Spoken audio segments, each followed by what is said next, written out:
Hello friends, इस topic में बात करेंगे कि पैतृक संपत्ति में कब पुत्र या पुत्री का अधिकार नहीं होगा, किन कंडीशंस में, कौन कौन सी कानून में कंडीशन लगाएंगे। दूसरा सबसे महत्वपूर्ण जो है वो है कि पिता की संपत्ति में बेटे को भी अधिकार नहीं मिलेगा और कोर्ट का ऑर्डर क्या है वो भी आपको विद प्रूफ ऑर्डर जो है मैं आपको बताऊंगा।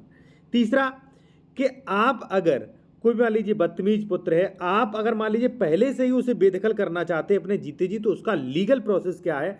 फोर्थ जो है कि प्रेजेंट टाइम विवाहित अविवाहित बेटियों पर जो मैटर है कि किसे संपत्ति मिलेगी किसे नहीं मिलेगी, तो वो भी आपका कंफ्यूजन दूर हो जाएगा जो नए कानून के अनुसार, जो भी मान लीजिए रिसेंट में भी जो चल रहा है, ठीक है, उसके अनुसार। साथियों सबसे पहले साथियों फर्स्ट पॉइंट पे हम बात करेंगे कि भले आपकी पैतृक संपत्ति है कोई या पिता एक्सपायर हो गए, तो किन कंडीशन में वो संपत्ति आपके नाम नहीं आएगी, चाहे भले ही आप उनके पुत्र हों।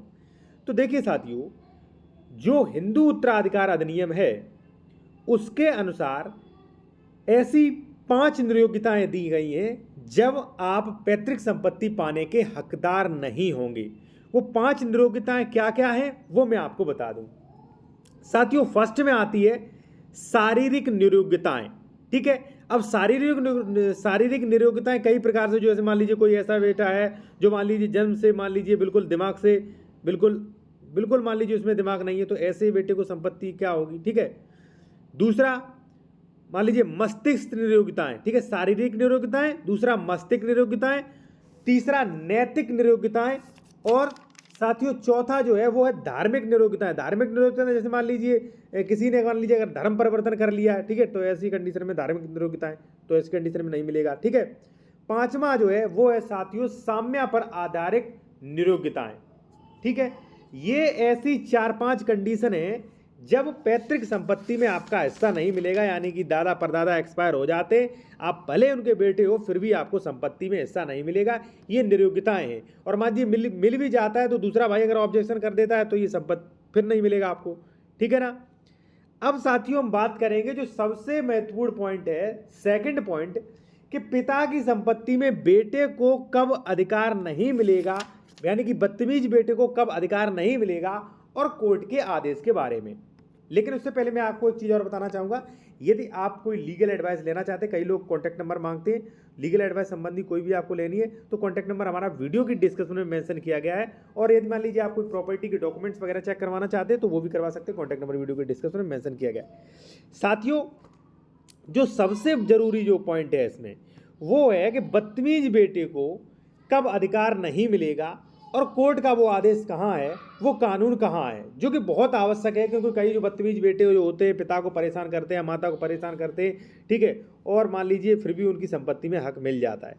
तो देखिए साथियों, जब आप 5th देखेंगे साम्य पर आधारित नियोग्यताएं, अब आप डिस्प्ले पर देख सकते हैं।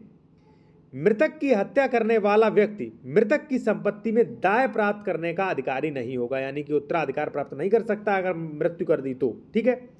यदि मृतक की हत्या करने वाला हिंदू विधि के अंतर्गत मृतक की संपत्ति में दाय प्राप्त करने से अयोग्य नहीं ठहराया गया है तो भी न्याय साम्य, यानी न्याय साम्य पर सदविवेक के आधार पर वह इस प्रकार दाय प्राप्त करने से निरुक्त करार दिया गया था, ठीक है।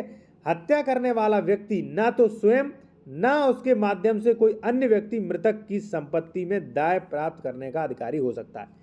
देखिए ये कानून जो है, देखिए आप डिस्प्ले पर देख सकते हैं, ये अपने आप में बहुत कुछ कहता है। मान लीजिए कोई ऐसा पुत्र है जिसने अपने पिता की हत्या कर दी हो, तो ऐसे पुत्र को संपत्ति में अधिकार नहीं मिलेगा। ये देखिए ये कोर्ट आदेश भी दिया गया है, नीचे आप जब देखेंगे कि इस बात की अभिपुष्टि जो है हाल ही में वल्ली कानू बनाम आर सिंघिया पेरूमल के मामले में की गई है, ठीक है। अब देखिए साथियों, मैं आपको थोड़ा एक्सप्लेन कर दूं कि देखिए इससे यही मतलब नहीं है कि पिता अगर मान लीजिए बेटा अगर पिता की हत्या कर देता है तो पिता की संपत्ति नहीं मिलेगी, ये तो सच है। अगर मान लीजिए किसी की नई शादी होके आई और उस लड़की के नाम पे प्रॉपर्टी है कई और उसके पति ने उसकी हत्या कर दी, तो उसके पति को भी मान लीजिए संपत्ति में अधिकार नहीं मिलेगा। साम्य पर आधारित नियोग्यता है, ठीक है, नियोग हो जाएगा, ठीक है। अब जैसे मान लीजिए भाई ने भाई का कत्ल कर दिया तो उस भाई की प्रॉपर्टी उस भाई को नहीं मिलेगी जिस पे कत्ल का आरोप, या मान लीजिए जिसने कत्ल किया है, तो ठीक है, आप सीधा समझ लीजिए। अब देखिए क्या कहा कानून ने, इस बात की अभिपुष्टि हाल ही में वल्ली कानू बनाम आर सिंघा पेरूमल के मामले में की गई। उपरोक्त मामले में आ ने अपने पिता की हत्या कर दी थी। हत्या करने के कारण वह अपने पिता की संपत्ति में प्राप्त करने से वंचित हो गया था, यानी कि जो भी मान लीजिए अधिकार प्राप्त करने से वंचित हो गया था। उस संपत्ति को प्राप्त करने के लिए आ की पत्नी ने न्यायालय में वाद संसित किया कि भाई मुझे ससुर की प्रॉपर्टी चाहिए, तो इसमें भी वो हार गई। कोर्ट ने स्पष्ट मना कर दिया कि भाई किसी माध्यम से भी आप प्रॉपर्टी जो है नहीं ले सकते। अब देखिए एक बात, आप न्याय की बात ये है कि आप एक बात बताइए, किसी बेटे ने अपने पिता की हत्या कर दी, ठीक है, संपत्ति को लेकर, मान लीजिए अन्य किसी मैटर को लेकर, ठीक है, या भाई ने भाई को कर दी, तो ऐसी कंडीशन में साथियों अब मान लीजिए वो बेटा, मान लीजिए उसे तो संपत्ति मिलेगी नहीं, अब उसकी पत्नी चाहे कि मुझे संपत्ति मिल जाए, ठीक है, तो वो भी नहीं मिलेगी, क्योंकि भाई तो उसका क्या बिगड़ गया, उसकी पत्नी को मिल जाएगी संपत्ति, ठीक है ना, तो उसे भी नहीं मिलेगी। आप कानून डिस्प्ले पर ये देख सकते हैं, ठीक है, पीडीएफ में भी ले सकते हैं, कोई लीगल एडवाइस लेनी है तो वो भी ले सकते हैं। अगर आप कोई प्रॉपर्टी खरीद रहे हैं उत्तर प्रदेश में, उसका डॉक्यूमेंट चेक करवाना कि जमीन विवादित तो नहीं, ठीक है, तो वो भी आप करवा सकते हैं। कॉन्टैक्ट नंबर वीडियो के डिस्क्रिप्शन में मेंशन किया गया साथियों, ठीक है। अब हम बात करेंगे साथियों फोर्थ पॉइंट पर, जो कि सबसे महत्वपूर्ण है कि विवाहित अविवाहित बेटियों को पैतृक संपत्ति में अधिकार मिलेगा कि नहीं, इस पे क्या नियम है। तो देखिए शॉर्ट में मैं आपको समझा दूं साथियों। देखिए कि पहले 2005 में जो है, 2005 से पहले बेटियों को अधिकार नहीं होता था, चाहे विवाहित हो चाहे विवाहित। 2005 में संशोधन हुआ, संशोधन में हिंदी उत्तराधिकार ने ये कह दिया कि भाई विवाहित हो चाहे विवाहित सबको बराबर संपत्ति में अधिकार मिलेगा, चाहे वो राज्य स्तरीय कानून हो चाहे लोकल लॉज हो, सब में मिलेगा बराबर।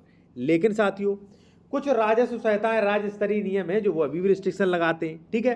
वो क्या करते हैं कि अगर मान लीजिए, अब देखिए जैसे मान लीजिए आप उत्तर प्रदेश से हैं और कृषि की जमीन है, तो उत्तर प्रदेश में पता क्या कानून है, उत्तर प्रदेश में ये कानून है कि अगर मान लीजिए पिता की कोई खेती की जमीन है, पिता एक्सपायर हो जाते हैं, तो वहां पे जो भी पुत्र होगी उसे मिलेगा, विधवा को मिलेगा, लेकिन पुत्री अविवाहित पुत्री को ही मिलेगा। अगर उसकी शादी हो गई तो उसे प्रॉपर्टी में कोई भी अधिकार नहीं है। जब आप उत्तर प्रदेश रेवेन्यू देखेंगे तो इसमें स्पष्ट लिखा है, आप चाहें तो मेरे से पीडीएफ के रूप में भी कानून प्राप्त कर सकते हो, कॉन्टैक्ट नंबर वीडियो के डिस्क्रिप्शन में दिया गया है, ठीक है, कि पिता की संपत्ति में जिसकी शादी हो गई उस लड़की को कोई भी अधिकार नहीं है, स्पष्ट कानून मेंशन किया गया, आप पीडीएफ भी ले सकते हैं, ठीक है जी। अब साथियों अगर मान लीजिए उसकी शादी नहीं हुई है तो वो पिता की संपत्ति में उतनी ही अधिकारी है जितना कि एक पुत्र है, ठीक है जी। अब साथियों यदि मान लीजिए आपका कोई भी डाउट्स हो, कोई भी लीगल एडवाइस हो, ठीक है, तो आप ले सकते हैं, कॉन्टैक्ट नंबर वीडियो की डिस्क्रिप्शन में मेंशन किया गया है, ठीक है। और मान लीजिए किसी भी टॉपिक पर आप वीडियो चाहते हैं तो आप कमेंट में लिख सकते हैं, और टेलीग्राम चैनल को भी फॉलो करिए, वहाँ पे मैं इसी प्रकार के कानून नए नए अपडेट्स देता रहता हूँ फ्री में, ठीक है जी।